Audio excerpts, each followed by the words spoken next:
ចាសួស្តីបងឥឡូវយើងមកបង្ហាញជាមួយនឹងក្រែម្ចាស់ស្ត្រីកូនកាត់នេះហៅបងចាស់ស្អាតខ្លាំងមែនតើបងចាស់និយាយពីថាសាច់ឈើគូក្រាស់មែនតើណាបងចាស់កម្រាស់សាច់ឈើរហូតដល់មកទឹកបងចាស់ហើយ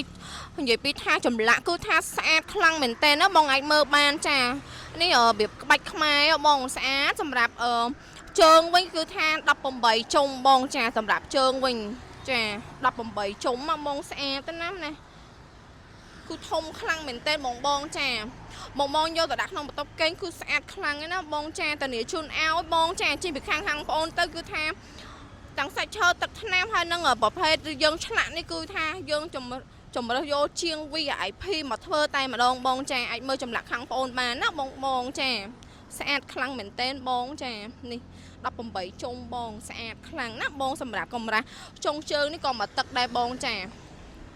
ស្អាតមែនតើបងហើយតម្លៃវិញគឺថាអត់ដល់1000ទេបងហើយសម្រាប់ប្រភេទឈើគឺជាប្រភេទឈើសក្រមមកបងចា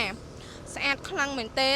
ហើយនិយាយទៅម៉ូតនេះណាបងឲ្យតែមានក្នុងស្តុកភៀវមកគឺដឹងតែពេញចិត្តដែរបងចាតម្លៃសមរម្យហើយសាច់ឈើគឺក្រាស់ល្អដូចបងអូនប្រាប់ចឹងសាច់ឈើក្រាស់នេះមកទឹកហើយនេះ18ជុំបងចាស្អាតហ្មងនៅខាងក្រៅមើលទៅគឺថាធំណាបងមើលក្នុងវីដេអូមើលទៅដល់អត់សូវធំនៅខាងក្រៅកាន់តែធំខ្លាំងហ្មងបងចាអញ្ចឹងបងអាចមកមើលផ្ទាល់បានណាបងទីតាំងប្អូននៅលើផ្លូវអាដាមជាសភារ៉ាផ្លូវ598បងចាឬក៏អាចតាក់ទងតាមTelegramខាងលើក៏បានដែរបងចាអរគុណច្រើនបងបាយបាយ